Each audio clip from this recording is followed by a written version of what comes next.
宮城県の村井知事、土葬死の件ご存知ですか？いやー、僕ね、これやめた方がいいと思うんですよね。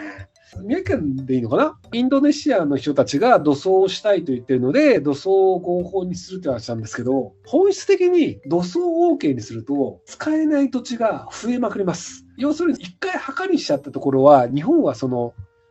れの思想があるので、その土地を、墓を掘り返して、そこをビルにしようって、やっぱならないんですよ。地価が下がっちゃうんですよ。フランス人はそういうの信じないんで、墓掘り返したんですよ。もともとはフランスって土葬文化で、そこら中に人埋めてたんですけど、もう土地がねえから、墓全部掘り返して、一箇所にまとめようぜって言って、骨を一箇所にボーンってまとめて、骨超いっぱいあるから、面白く骨並べようぜっていうので、頭蓋骨をいっぱい並べて、面白芸術とかっていうのをやっちゃう国なんですよ。ダンホールロシュルっていう場所に面白芸術で10万体ぐらいの骨があって、積んであるっていう面白いイベントの場所があるんですけど、もし興味がある人はパリに行ったら見てもらえばいいと思うんですけど、あとチェコとかだと骨で教会作ろうぜっていうのをやるんですけど、日本はそういう文化ではなくて、事故物件だったり、汚れの文化だったりするので、なので人間が人類史を、人間はどんどん死んでいくわけじゃないですか。で、人間が死んでいく人数分土葬してったら、日本って土地はそんなに広くないので、結果として使える土地がどんどん墓になっちゃうんですよ。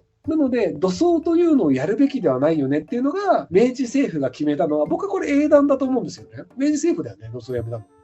結果として人間の骨というのをそのまま埋めてしまうと、どんどん使える土地がなくなってしまうので、火葬にして、骨だけを同じところの墓、西村家の墓っていうところにバンバン突っ込む。3代前のおじいちゃんとかおばあちゃんとか孫とか親戚とかもう西村家だったらここに突っ込めみたいなので、墓の量を増やさないっていうのが僕は考え方として正しいと思うんですよね。まあ参考すればいいんですけど。なので、せっかくそういう文化を作ったにもかかわらず、土葬の人を入れてしまう。で、それがインドネシアの移民の人に安心して暮らしてもらいたいからっていう。いやいやいやいや。そこは一回始めちゃったらもうその土地は汚れてしまうから、その土地は未来永劫使えなくなってしまうんですよ。地価が下がって、その後にやっぱりそこの骨とかを掘り返してビルを建てようって言っても、もうそのビルの地価が下がったし、何かあったらやっぱりこの土地は汚れてるんだっていう日本人の文化はそう考えるんですよ。なので、移民を受け入れるというのは僕は日本はやっぱり向いてない国だと思うんですよね。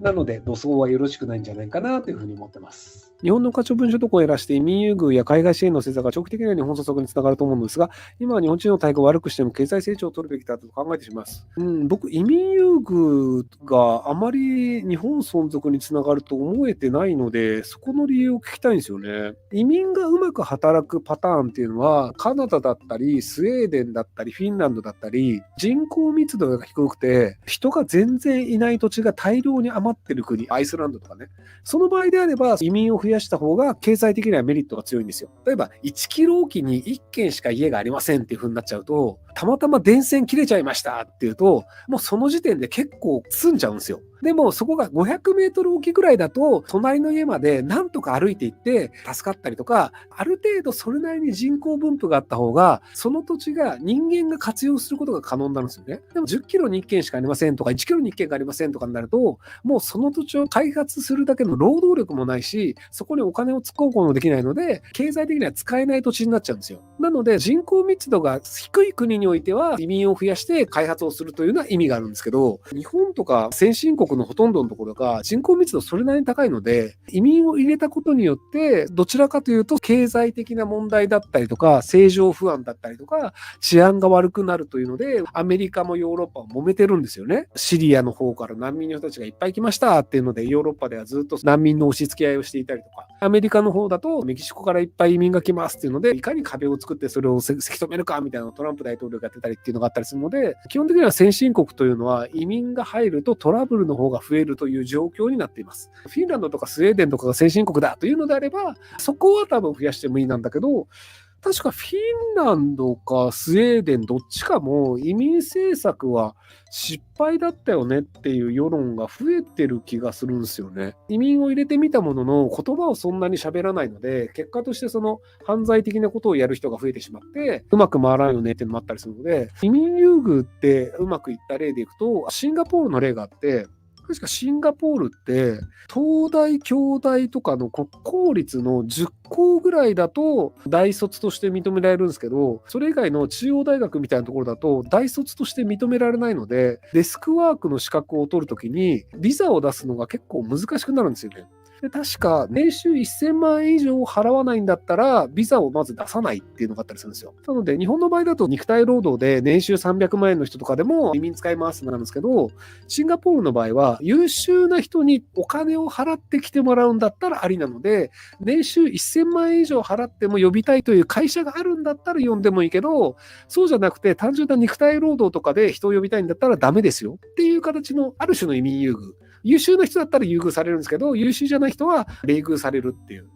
移民問題が起きると今現在の団地とかスラム化カオスになりません。すぐにはならないです。だいたい移民問題の問題が顕在化するのって20年後から30年後ですね。移民問題というのがよく言われるんですけど、問題を起こすのってだいたい移民の2世代目とか3世代目なんですよね。例えば僕フランスに今住んでるんですけど、なのでフランス移民としては1代目なんですよ。フランス語そんなに喋れないよねとか、アジア人として差別を受けるよねとか、でも僕が選んでここに来ている以上それは当然だよねっていうので、別に僕それがストレスにもならないし当たり前だと思ってるんですよ。自分が 100% コミュニケーションが取れて差別されない場所に住みたかったら日本に住んでるんですよ。なので差別的な待遇を受けたりとかコミュニケーションがうまくいかないのは当然だと思ってるので、別に何のストレスもなく、全然通じねえや面白いと思ってるんですけど、なので移民1代目の人って問題起きないんですよ。嫌だったら帰ればいいから。で問題が起きるのって2代目3代目で、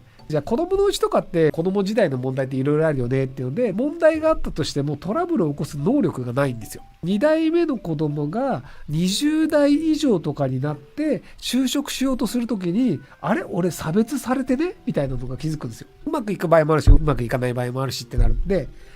ただ2代目の方も子供のうちに連れてかれた子たちとかもある程度理解はしてるんですよ。俺もともと日本人だったのに子供のうちにフランスとかに連れてこられて全然なんか言葉通じねえしマジムカつくってなるけど、でも親がそういう状態でこっちに来なきゃいけないのを理解しててなんですけど、3代目とかになると生まれた時からフランスにいますと。フランスで生まれてフランスの教育を受けてフランスで育ってフランスで就職しようとすると、でもお前イスラム教じゃねとか言われて就職できないですよ。マジでみたいな表向き言われないですよ。でもなんか人種がガリア系っていう白人じゃないとかで、もともと人種的には北アフリカ系から来ましたとかになっちゃうと、そうすると完全に理不尽な差別を受けることなんですよね。俺が選んできたわけでもないのに、でずっとフランス人と同じ教育を受けて同じ生活をしているのになんで差別されるの？じゃあそこで歯向かうかっていうのになって、割とその昔あったその ISIS っていうイスラム国とかに行ってテロを起こしましたって人って2代目3代目が多かったんですよ。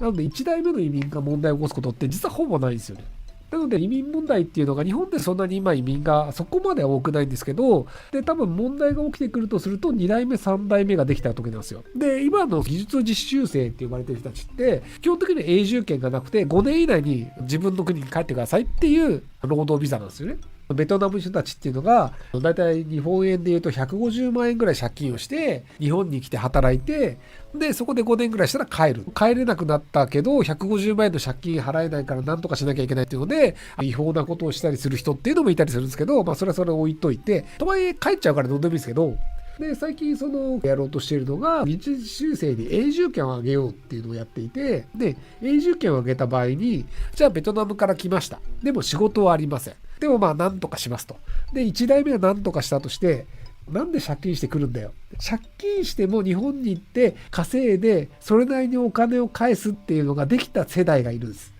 で他の国でもそうで、なので日本でもお金を払ってブラジルに移民になってなんとか儲かるかなって思った人もいるし、今の日本人でも外国に移住して儲かるために勉強したりとか業者にお金払って移住して結果うまくいったって人もいるし、うまくいかなかったっていう状況ですけど、外国で暮らすために借金するって結構当たり前なんですよね。借金するだったりお金貯めるだったり、外国に行くためにそれなりにお金を貯めて自分なりに投資をしてっていうのは全然いるので、それは当たり前の話だと思うんですけど、じゃあそれで永住するようになっちゃうと永住してうまくいきませんでしたっていうので1世代目は納得できるんですけど2世代目3世代目が納得できなくなるので、多分日本で移民問題が起こるっていうのは2040年とか2060年とかそこら辺から移民問題が大きくなるんじゃないかなと思ってます。